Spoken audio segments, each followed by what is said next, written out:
Aga järgmisena meie siin telehommikus suundume kööki.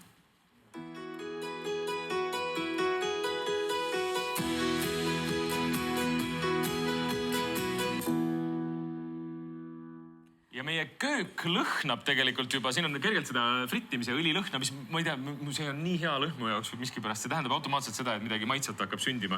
Tõnis, tere hommikust. Tere hommikust. Ja Eestis on üks seltskond otsustanud, et kui krevett tundub selline midagi, isegi lihtsalt midagi eksklusiivset ja kättesaamatut, et siis nüüd üks seltskond otsustas, et ei, see võib olla täiesti tänavatoit, seda võib igaüks süüa. Oleme enam-vähem õigesti sisse juhatanud selle. Väga õigesti oled sisse juhatanud, just. Aga kus see idee tuli tõenäoliselt, et me teeme sellise food trucki ja me hakkame ainult krevetist pakkuma toitu? Just, idee tuli sellest, et ikka oma köögist. Tuli sellest, et 2 tundi võtab umbes aega, et teha selline korralik 1,5-kilone kreveti kogus. Alustades sellest, et puhastad ära krevetid, siis paneerid ja siis ise teed siis selles õlis fritiirid ära. Ja siis umbes nii palju võtab see aega, et kui sa võtad täiesti algusest täiesti toore kreveti ja võtad ka selle soolika sealt seest välja, et see on päris pikk protsess. Ja siis tuligi idee sellest, et miks mitte teha inimestele kohe kättesaadavaks, et nad peaks ise seda 2 tundi kulutama oma köögis. Ehk kui ma nüüd konkreetselt ikkagi üritan aru saada, siis Jail Bites on street food, mis on tehtud krevettidest ja kas te siis rändate ringi või kuidas? Jah, see on krevetipõhine tänavatoit. Meie baas on krevetid ja kõike, mis me teeme, on siis krevettidest. Aga kus te pakute seda? Praegu me pakume Tartus ja nüüd hakkab trakihooaeg läbi saama ja Tallinnas meil läheb trakk kinni, aga Tartus Lõunakeskuse ees on olemas. Nii et tallinlased peavad suu puhtaks pühkima? Ei pea, et võib meile kirjutada, et me tegelikult üritustele tuleme kohale ja endiselt ka firmaüritustele, et kui keegi soovib krevetipõhist tänavatoitu oma üritusel, siis me oleme kohal. Aga räägime krevettidest ka, Tõnis, ikkagi, sellepärast, et need on kõige olulisemad ju. Kust sa selle tooraine saad, et see oleks, ma ei tea, et see oleks ka kätte mõistliku hinnaga, sest et hea krevett kipub maksma palju. Eestis on natukene selle täiesti toore kreveti saamisega on raskusi, et ei ole nii kergesti kättesaadav. Aga on olemas täiesti enamus kõikides suuremates poodides on olemas toored külmutatud krevetid, et täiesti saadavad. Ehk see sügavkülma lett on see, mida peaks... Otsi üles sügavkülma lett ja siis seal on erinevaid variante, et kui sa tahad ise alguses teha, siis hästi lihtsalt ossi üles hallid krevetid. Aga kas nad seal paki sees, siiski mina ei ole üldse asjatundja, kas nad siis paki sees ongi sellisena või kas siit on midagi veel vaja puhastada? Antud kreveti puhul on siis niimoodi, et siin on juba selja seest võetud soolikas ära. Kui sina saad kodus sellise kreveti... Siin ei ole. Aha, vot, näed, nüüd sina saad välja võtta. Kuidas ma aru saan, et seal on selja soolikas? Näed, vaata see must asi siin. Just, see tuleb välja võtta. Väga hea, sa juba oskad, sa oled vist... No ma olen natuke kokku puutunud. Jah, et võtad selle soolika välja, et kui sul on täiesti terve krevet ja ongi siis valmis. Et hea on muidugi ka kreveti natukene enne, kui sa hakkad paneerima teda kuivaks teha, siis jääb paremini tempura jahu külge. Nii, aga käime selle protsessi läbi korra, eks ole? Need sabad ka kuhugi kaavad, või? Ei, sealt on juba siin. No protsess on hästi lihtne. Võtame siit kreveti. Kui on tavaline krevet, siis võtad pea ka maha, siis võtad siit soolika. Siin on juba soolikas välja võetud, hästi lihtne protsess. Miks on hea võtta koorega kreveti, sellepärast et natukene kaitseb külma eest. Kui külmutatakse, siis kaitseb seda sisu, et ta jääks mahlasem. Nii, siis kuivatad ära ja siis on sul juba põhimõtteliselt krevetid siit valmis. Siin on hästi lihtne. Siin on mul kokku segatud tempura jahu ja siis on panko. Paned lihtsalt hästi lihtsasti. Tõesti, need on poest saadaval ja ma olen tõesti näinud teti peal. Erinevad. Millega sa segasid see veega? Veega lihtsalt, hästi lihtne. Juba see on valmis, et lihtne oleks kodus teha. Ja see on nüüd kodune variant. Ma saan aru, et teil endal on oma mingisugused. Kui teil Paitsil on, siis on juba, me jõuame selleni ka veel täna, aga see on nüüd lihtne variant, mida kodus teha. See on lihtne, mida kodus teha. Ja ongi valmis. Okei. Ja kui kuum peab olema õli? Õli võiks olla kuskil 175. Okei. Ja nüüd ta on paneeritud. Ma saan aru, et sul on õli ka seal ja nüüd läheb see õlisse. Võtad siit, paned siia sisse õlisse ja ootad, kuni ta läheb pruunikaks. Ise jälgid, et ta läheks pruunikaks. Aga siin ma veel mõtlesin, et teeks ühe hästi lihtsa variandi ka veel. Et väga lihtne kodus kreveti valmistamine. Võtad küüslauku natukene. Tšilli on juba siin. Natuke tšillit. kas iseenesest krevett ju ei taha palju, ta küpseb väga kiiresti, eks ole? Krevett küpseb tõesti väga kiiresti. Suurepärane just tänavatoidu jaoks, vaata, et sa saad kiiresti anda kogu aeg. Just. Aga kas krevett võtab niimoodi kergesti kõiki neid maitseid endale külge või kas teda on lihtne maitsestada? Üsna lihtne on, et krevett on selline hea tõesti maitsekandja. Tooraine, millega saab erinevaid maitse võtta, aga tal jääb selline mõnus ikkagi kreveti maitse alati külge. Et noh, natukene, mis on selle just tempura jahuga on see, et see krevett võib, no näed, nüüd on juba natukene võib-olla liiga pruun. Ja viimane hetk välja võtta. Ei, ma ütleks, et täitsa enam-vähem on. Täitsa krõbedad. Jaa, saab mõnusalt küll. Kui Tailbitesist veel taustavada natukene, samal ajal kui sul see praegu, ma üritan sind eksitada, et sul võimalikult keeruline kõik oleks. Et mis variandid need on? Ma saan aru, Tailbites tähendabki ju seda, et siis nagu need sabaotsad, et sa saadki tellida nii-öelda nagu on need KFC-l on kananagitsad enam-vähem, siis sa võtad Tailbitesist, võtadki krevette lihtsalt. Meie krevetid tulevad tegelikult Vietnamist ja seal on selline täiesti suur krevetikasvatust ja kus tehaksegi siis torpeedo krevetid. Nad on sellised rulli keeratud krevetid ja siis me paneme nad eraldi ämbritesse ka. Et sa saadki võtta siis selline sabaampsu, võtad selle kreveti ja siis pistad kasmesse ja ampsad. Kuidas neid süüakse? Ma mõtlen, et kas siia juurde kas käivad erinevad kastmed või kuidas inimesed neid eelistavad süüa? No kõige lemmikum, mis inimestel tavaliselt meeldib, on siis sweet chili. On selline magus chillikaste, aga kindlasti soovitan teha kas ise näiteks sriracha majoneesi või siis osta poest sriracha majonees. Siin praegu ei ole, aga pärast saate maista ka sriracha majoneesi ka. Sidrun on hästi oluline peale pigistada. Kas teil on õnnestunud kreveti usku pöörata ka selliseid inimesi, kes tulevad sinna võib-olla teie trucki juurde ja ütlevad, et ma ei söö krevette? No mul on väga hea nali või case sellega niimoodi, et minu töötaja, tema vanaema absoluutselt ei salli krevetti. Ja siis ta ei öelnud talle, võttis kaasa ja ütles, et näed, et vanaema proovi, et kuidas maitseb ja vanaema ütles, et sõi 2 suupoolega. Siis ta küsis, et no, et kas sa tead, vanaema, mis sa sõid? No mingi kana oli, väga maitsev oli. Aga tuli välja ja siis ta ütles, et krevett oli. Oi, no tõesti väga maitsev oli. Need kastmed olid ka nii head. Ma näen sul, seda peaks vist tegema vahepealt. Tead, teine asi on see, ma näen, et sul on need kestad ka siin kenasti olemas. Neid saab ju ka ära kasutada, te kasutate neid ka kuidagi ära või? Meie neid ei kasuta. Ei kasuta, jah. Aga iseenesest sellest saaks ju mingi puljongi teha või midagi. Tõesti saaks. Praed läbi ja paned muud kraami juurde veel ja... No see on päris huvitav mõte, ma ei ole isegi ausalt öeldes selle peale kunagi tulnud. Võtke Kristjan endale tootearendajaks. Ja aga sa teed teise variandi siis lihtsalt praed, jah? Teisene variant on lihtsalt küüslauk, chili, praed.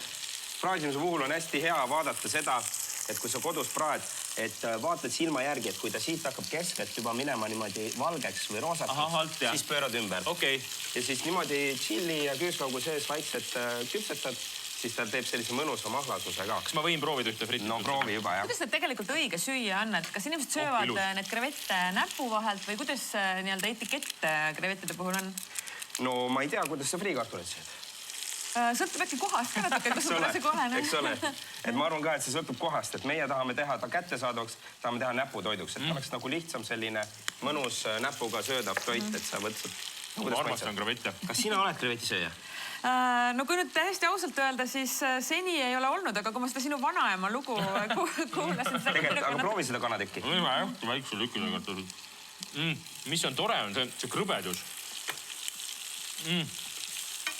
Panko alati on nii krõbe. Ja see on nii hästi kergelt küpsenud, selles mõttes ei ole üle küpsetatud. Ja mahlane, uskumatult mahlane on see krevett. Sa ei hoia teda ju absoluutselt mingisuguse, ma ei tea, soolvee sees või midagi, et anda talle. Ta on juba naturaalselt selline mõnus. Just naturaalselt selline ja just see fritüürimise võlu ongi see, et ta jätab kreveti seest mahlaseks. Et ta küpsetab ta ümber selle panko nii kiiresti ära, et jätab seest mõnusalt mahlaseks. No kuidas oli? Ma ütleks, et ta mitte ei olnud nagu kana, vaid ta natuke meenutab mulle sellist seenestruktuuri, nagu selle veidi vetruv. Aga maitse mõttes ta oli üsna selline... Krevetine. Ei, ta oli üsna mahe. Ma ütleks, mingid väga tugevad emotsiooni oled, et ma pigem olen nagu positiivselt üllatunud. Me ei lase sind veel kuhugi, sellepärast, et food truck on meil siin ukse taga. Ja kuna teil on oma teema, on ka krevetiburgerid, siis me nendest veel varsti ka vaatame, räägime. Aga telehommikus... Õige pea räägime koorilaulust. tänases telehommikus me saime varem tubastes tingimustes saime proovida, kuidas maitsevad krevetid, kuidas neid on võimalik ka kodustes tingimustes ise teha. Aga nüüd me saame teada, kuidas Jailbites tegelikult toimib. Tegelikult Jailbites sõidab ringi ja rõõmustab inimesi sellises uhkes väikeses vagunis. Aga mida seal sees tehakse ja mis seal menüüs tegelikult on? Mul on tunne, et Kristjan on seal juba selles mõttes nagu koha sisse võtnud. Mida teile? Sa nagu juba töötaksid. Ma tahaks küll kunagi töötada Foodtruckis. Kui ma menüüd vaatan, siis mul on kohe päris mitu küsimust, et mis asi on, uuri välja, krevetiämber. Krevetiämber. Mul on õnneks inimene olemas, Tõnis. Mis asi on krevetiämber? Krevetiämber on selline ämber, et kui krevett välja ei tule ja läheb ämbrisse, siis ta on krevetiämber. See on see krevetiämber, mis siin on, jah? See on üks krevetiämber. Aga tegelikult päriselt on krevetiämber on selline ämber, kus sees on siis sellised nii-öelda siis sabaamsud. Nii, see on... ta on hoopis teistsugune, kui see muidu krevett on, sest muidu vaata on krussis, teil on sirge. Nagu triikrauaga lasete üle või mis te teete sellega? See on spetsiaalne, kuidas, nagu ma rääkisin esimeses saate osas Vietnamist, neid kokku need on torpeedo krevetid, just. Ma panen sul natukene sidrunit ka peale. Ja siis siin on meil erinevaid kastmeid ka, et siis saad maitsta, et siin on kurgimajones, sriracha majones, sweet chili ja siis siin on meil meie salakaste. Salakaste? No ma pean seda salakastet proovima siis. Proovi, anna teada, see on kusjuures eile valminud salaretsept. See on mürtsikas on see salakaste, soolane. Hapukus on ka, aga ma ei saagi aru, kas see tuleb sellest sidrunist, mis on peale pigistud sealt. Krevetti tunnen, ma seal suitsumaitset on ka, mõnusalt. Suitsupaprika, jah? Aga muid koostisossi seda mulle ei ütle ilmselt. Ei ütle praegu, jah. Kaua aega läheb, et töötada välja üks salakaste retsept? Meid aitas väga kogenud kokk Ricardo Viljandist kodukohvikust, aitas meil välja töötada need salaretseptid siin. Tema on ikkagi aastaid teinud ikkagi seda tööd, et... No kui see on signatuur, ma saan aru, et see on nagu... See on põhiline meie toode, hästi lihtne pidudele, kontorisse, kuhu iganes võtad siit kaasa ja paned kreveti kastmesse ja hammustad, et see on 60% me müüme lihtsalt tavalisi ämbreid, sest inimesed tahavad lihtsalt tavalist paneeritud kreveti kogemust. Sa ei teadnud, mis kreveti ämber on? Jaa, ma ei teadnud, mis on kreveti ämber. Ma vaatan, teie menüü on tegelikult päris suur. Kas see tähendab seda, et inimesed teie treileri taga peavad väga pikalt järjekorras ootama või kuidas see logistika kõik on teil välja mõeldud? Kusjuures ei ole väga suur. Tegelikult meil on praeguses hetkes, meil on 3 peamist toodet. On kreveti ämber, kreveti burger ja kreveti wrap. Ja lihtsalt üks on mahedam ja üks on vürtsikam. Võtame selle kreveti burgeri, sest see on ka üks asi, mille poolest... Teisti burger. Tead, ma annan mikrofoni sinu kätte. Nii. Nii, et sa võid ise, nüüd sa oled saate ju. Nüüd sa avad praegu seda burgeri. Ole hea, räägi mulle nüüd läbi, mis siin vahel täpselt on. Siin on 2 panni. Jah, brioche, jah. Või see on mõnusalt, tundub võine vähemalt. Ja või sees praetud. Siis on frillise peal on meie majakaste, siis on spetsiaalselt marineeritud värske kurk, siis on tomat, krevetid ja marineeritud sibul peal. Lihtsalt ongi krevetid pandud burgeri vahele. Kõlab geniaalselt ju, kas mitte? Ma pean vahepeal Tõnis küsima, et kas Eestis pigem see selline õuast sellisest autost toidu müümine on väga rangelt hooajaline, et kui me siin räägime ikkagi novembrikuust, et kas teil ikkagi see vahepeal see talvepaus ilma tõttu tuleb ju peale? Just, et see on täiesti hooajaline, et tavaliselt kuskil septembri lõpus, septembris pannakse hooaeg kinni olenevalt ja kolitakse rohkem sisse või siis mingitel üritustel käiakse ja ka väliüritustel, aga pigem ta on hooajaline just. Ja sellepärast me ka väga soovime tegelikult kolida Hispaaniasse, et me oleme tegelikult kusjuures selle traki, no ei, me jätame ikkagi siia ka, oma inimestele jätame ikkagi siia ka, aga meie mõte on see, et tegelikult me oleme selle brändi üles loonud, võib-olla näete, et on selline kollakas, värviline, rohkem sellise Hispaania meeleolule, sest et see on selline riik, kus krevette väga armastatakse. Aga siin laua peal, ma saan aru, Tõnis, on mõned asjad veel, mida ei olegi menüüs veel. Takod, mis need on? See on meie uus toode, mis me praegu testime, ka natukene just mõeldes Hispaania turule, et ongi siis krevetitakod. Väga maitsvad, väga värskendavad, ma panen sulle natuke sidrunit peale. Sina nüüd maitse ja ütle, mis sa siin sees tunned. Aga see on ka nüüd ikka krevetiga, ma eeldan. See on ikka krevetiga.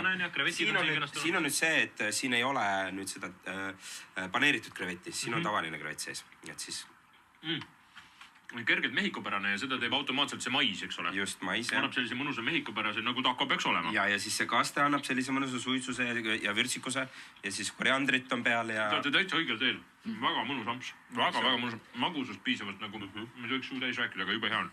Kas ma võin veel tausta kohta natukene uurida, et kui levinud maailmas üldse selline asi on nagu tänavakrevett nii-öelda, et kas te olete selles suhtes pigem pioneerid või on see lihtsalt Eestis kuidagi seni jäänud kõrvale? On olemas küll maailmas selliseid fish and chips stiilis kiirtoidurestorane, aga pigem vähe puhtalt krevetipõhiseid, mis ongi ainult krevetipõhiseid, me oleme leidnud praegu ühe suurema, mis tegelikult asub üldse Kuvetis.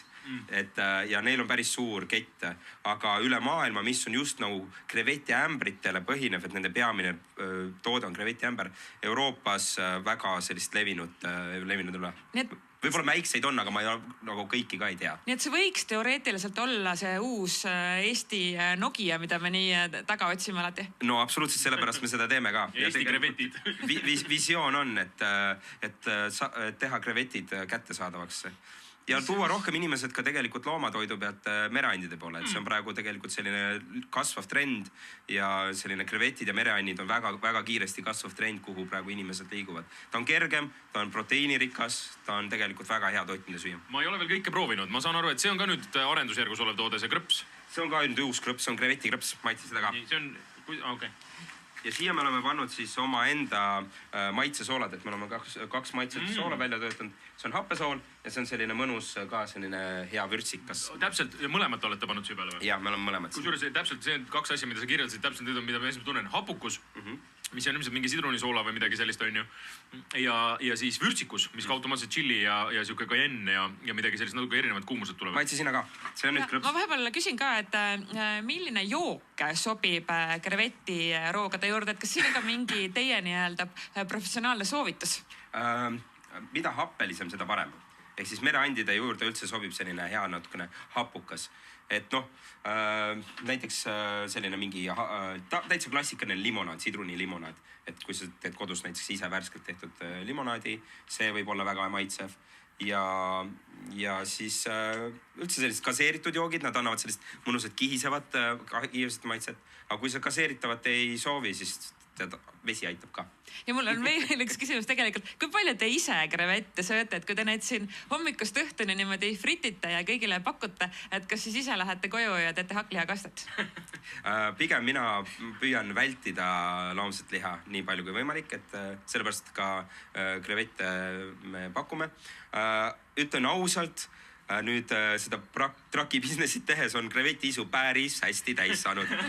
Et on võimalik, et saab krevetiisu täis küll, et ajapikku, aga ikka ja muidugi nad on tegelikult, tuleb arvestada, nad tegelikult on rasvased. Et kui me võtame ikkagi päriselt selle friteeritud kreveti, siis siin on ikkagi rasva, et sa peaks... See on lohutustoit nii-öelda. No ja, et on nagu natukene cheat toit, et ikkagi iga päev ei soovitaks süüa sellist toitu, et vahepeal. Suurepärane. Kõik oli väga maitsev. Ja ma vahepeal natukene katsetasin neid erinevaid soolasid. Jah, ma saan aru, et need on salajased, aga ma ikkagi võib-olla kuskilt üritaks teada saada, kus need on, sest need olid jube mõnusad sinna, eriti nendele chipsidele peale visatud. Aitäh täna hommikul tulemast meile külla. Ja ma saan aru, et nüüd siis selleks, et saada Tailbite'i tuleb Tartusse sõita, et Tallinnast teil muud üle ei jää. No me ikkagi tuleme Tallinnasse uuesti, lihtsalt praegu hooaeg hakkab läbi saama. Kui soovite meid külla, tulge kutsuge, kirjutage info@tailbites.eu või siis praegu Lõunakeskuse ees, tulge tehke väike Tartu trip, miks mitte? Tartu on väga ilus koht, kus natukene tempot maha tõmmata. Nüüd saab koorilaulu ka minna laulma sinna ja siis lähete võtate krevettide ja koorilaululind Tartu. Absoluutselt. Tõnis, aitäh tulemast meile. Teile ka ja tere hommikust ka kõigile. Suur aitäh ja mina lahkun siit muide oma ämbriga ka. Ma võtan siit ülejäänu siis. Võta.